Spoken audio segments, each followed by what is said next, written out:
This movie covers Simply Safety version 6 alert operation and is intended for the safety manager. By the end of this movie, you should be able to discuss the operation of Simply Safety Alert, log into the program, generate expiry reports, email and print expiry reports, add, edit, and delete custom reports, schedule custom reports, delete schedules, recognize system options, add your company logo to reports, and minimize and maximize the application. This slide provides a quick overview of how the alert system works. In the Simply Safety database, there are a number of canary yellow fields. These are called expiry tracking fields. The first case, Simply Safety user adds date information to a yellow expiry field. The expiry dates from the yellow fields are stored in the database. Simply Safety Alert wakes up and checks the yellow fields routinely for expired dates. If a report has been scheduled, it sends the expiry alert emails to the appropriate persons according to a preset schedule, then goes back to sleep. Managers receive expiry reports on specific items. After the item is resolved, they log into Simply Safety and reset the yellow date field. This slide provides a list of the expiry types that the alert system checks. You can create email notification alerts on expiring items of these types and have them sent to specific managers. I've just double-clicked on the Simply Safety Alert icon to start up Simply Safety Alert, and the login screen is now open in the middle of my screen. And it's asking me to put in an administrative email and a password. Now the admin email, if you're the safety manager, would typically be your email. Your IT person should have put an administrator email in there when the program was set up and with a matching password. So I'm going to put my email in, but you'd want to put yours. And the password, now if you've lost your password, you can click this link here and it will email a randomly set password to this email address. I'll just put my password in, and then Simply Safety Alert opens up. When the program opens, you're going to see three panels, three on the left side and a fourth blank panel on the right hand side. This will be your results panel. The top panel on the left is the reports panel, and I've got 4 reports in my application right now. The first note here is called All, and that is a default report. You can't delete that report.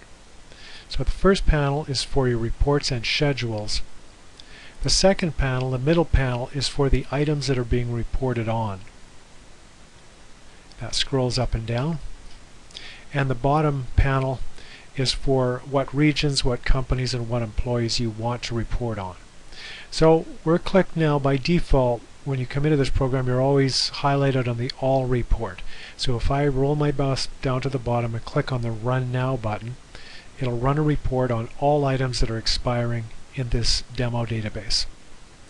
Then it shows up on the screen. This is a small database, there's not much in here, but as we can see, there's items that fall into these different categories: body fluid exposure, certifications, corrective actions, etc. listed on the right hand side of the screen in a grid. Now if I want to look at the corrective actions that are due, I just click on the corrective actions and that opens up to a grid and gives me the information in the grid that'll scroll to the left or the right, and if I want, I can drag a header to sort that grid in different ways. Okay, also if I want to email that information right off the bat or print it out, I would click on the checkbox at the upper right corner of the corrective actions grid item, click there, and I'd click on the email button at the top of the screen or the print button just to the right of it. By logging into Simply Alert manually like this, you can run instant reports on what's expiring in the database.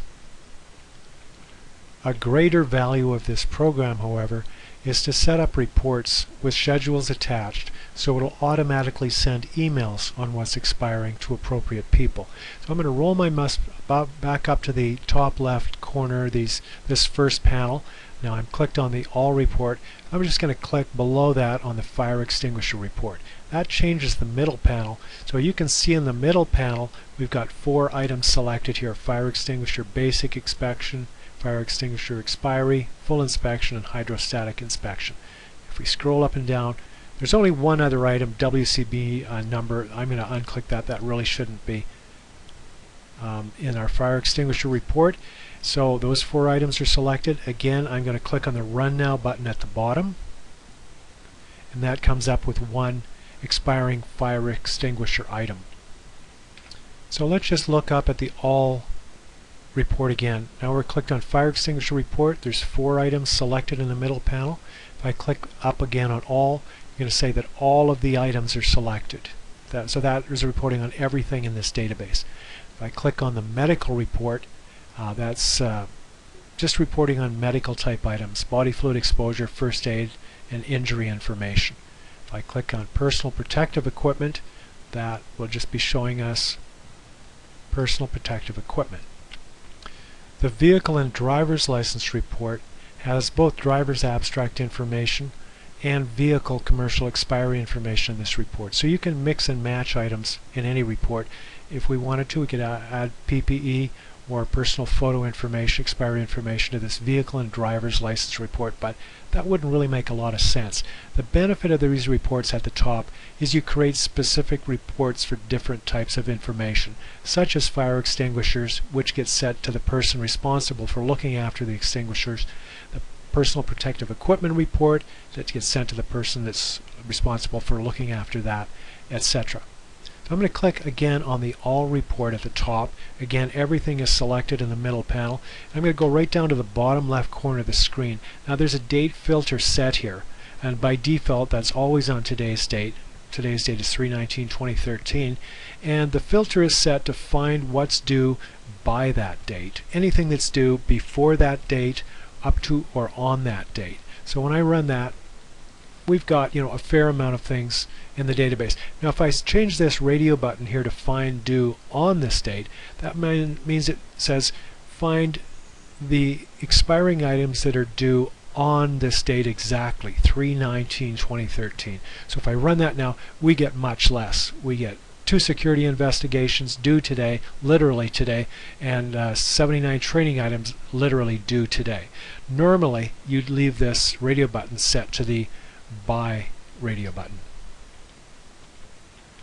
Okay, I'm going to roll back now up to the top left of the screen. If you look in the first panel, just above the first panel there's 4 buttons. One is Plus Report or Add Report, Delete Report, Add Schedule, and Delete Schedule.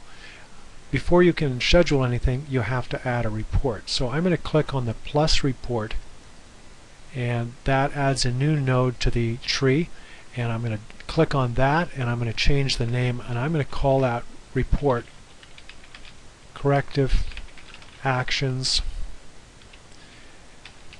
Houston. Okay, so we have our new report.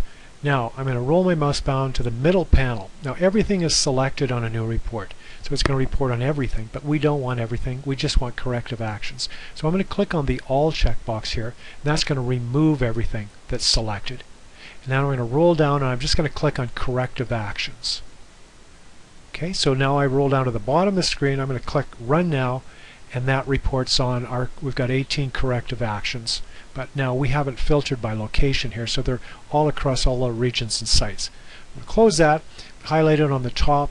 I'm going to now roll down to the third panel, and I'm going to say I want to select and filter these corrective actions by region.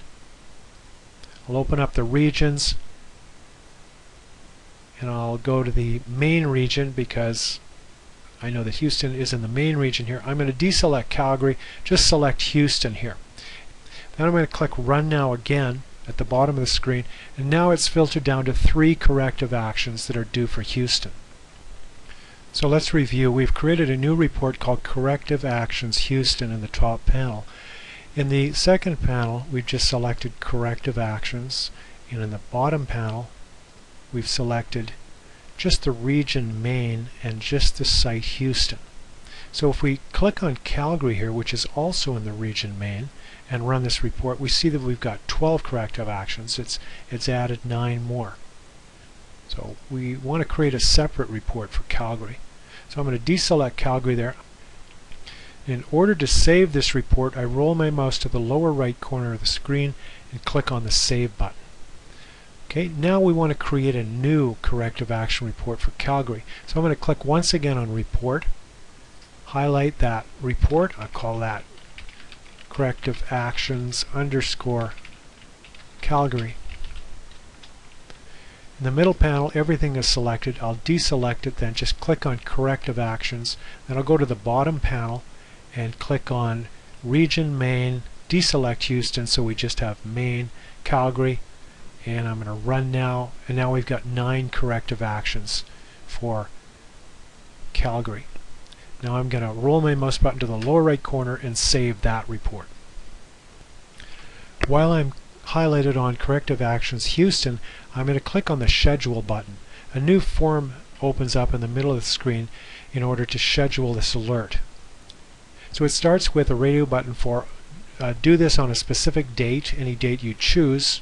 You may choose to do it in 2 weeks from now, but more typically you might want to send this on a regular interval. So I'm going to click the radio button for interval, and then I'm going to select monthly. And it's going to start on today's date, and if you want to put in an end date, you can do so here, but typically it would be left open-ended to send every month. So I just put a 0 into these other 2 fields here, and it's just going to skip them. The field at the lower left corner lets you set a number of days to look ahead for expiring items. So let's say you wanted to send the report in the first of the month, but you wanted to look 15 days beyond that date. If you wanted to do that, you'd put the number 15 in here. And what time of the day do you want to send it? As the alerter starts up typically about every 30 minutes, it may not send exactly at that time, but usually would within 30 minutes of that time. When you're satisfied that you have all the scheduling done properly, in the left corner, click on the Select Recipients, because we have to have someone to send this report to. This opens up to this form. You can choose to send to all people in a region, company, type, job title, but usually what I do is I just go down to these people, which lists all the people in the database. Now, as we can see here, there's a lot of warnings here in this demo database. Many of these people don't have an email address, so they're not going to get an alert. So I'm going to roll down to myself here, because I know I've got an email, and I'm going to check off myself. So I will be receiving this alert.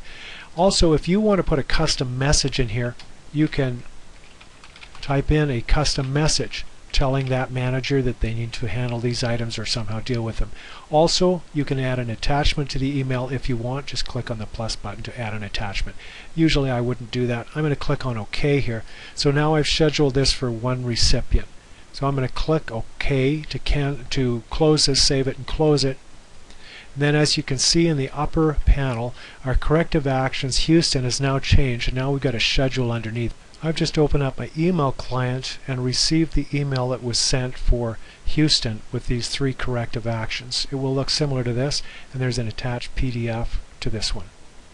If I find that my Corrective Actions Houston report is not doing exactly what I want, I can highlight the report, click on the schedule, and then the schedule button at the top, the add schedule, turns to edit schedule. So if I click on the edit schedule button, that will open up an existing schedule, and I can adjust the dates or the times when it sends, or I might want to add another recipient to the list.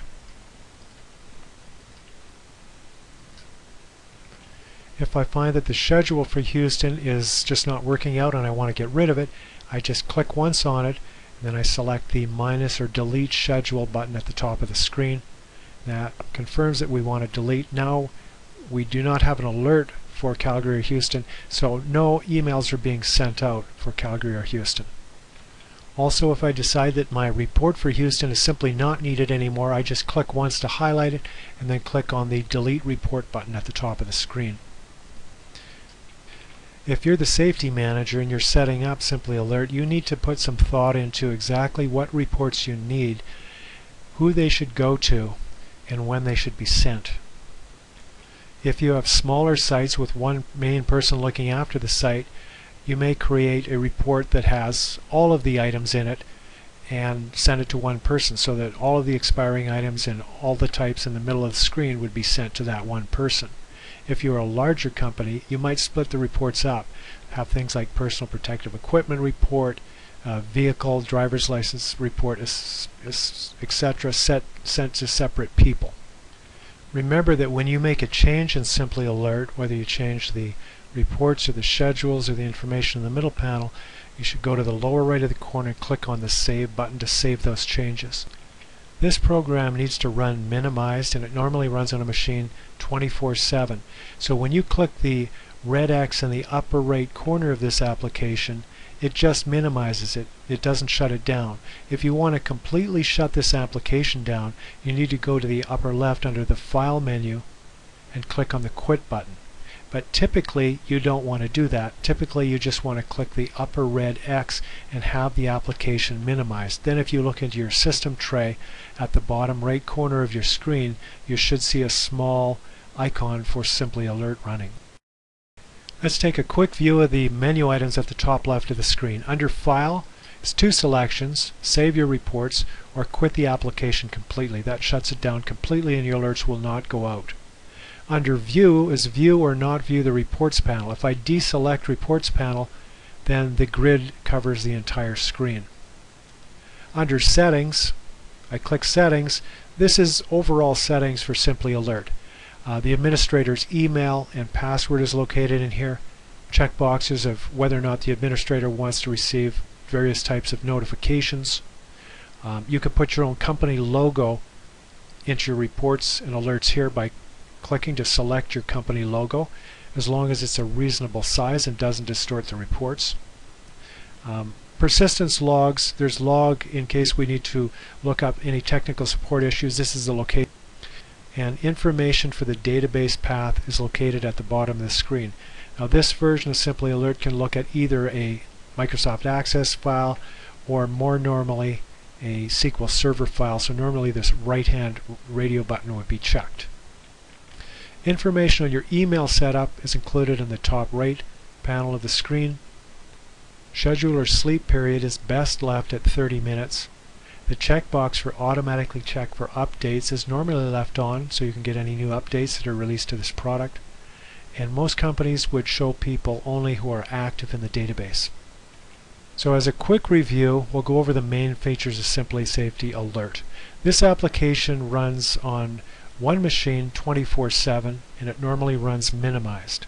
When you open up Simply Safety Alert by logging in as the administrator, you see these three panels on the left and a clear panel on the right.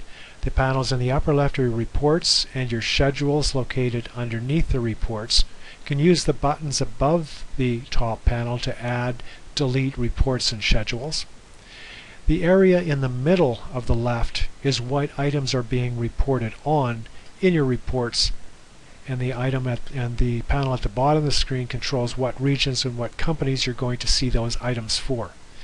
If you want to run a quick report when you log in here, just click on the report that you want and then click the Run Now button at the bottom of the screen. This application is intended for use by one person to set up and maintain your reports, and you want to put some careful thought into what reports you want, what schedules you want, and who they should go to. Once you've got the application, your reports, and your schedule set up, then really you don't really even use this application very much. You just minimize and let it do its job, and it sends out its regular email alerts. In this movie, we have covered the operation of Simply Safety Alert, logging in, generating expiry reports manually, emailing and printing expiry reports, adding, editing, and deleting custom reports, adding, editing, and deleting report schedules, system options, adding your company logo to reports, and minimizing and maximizing the application.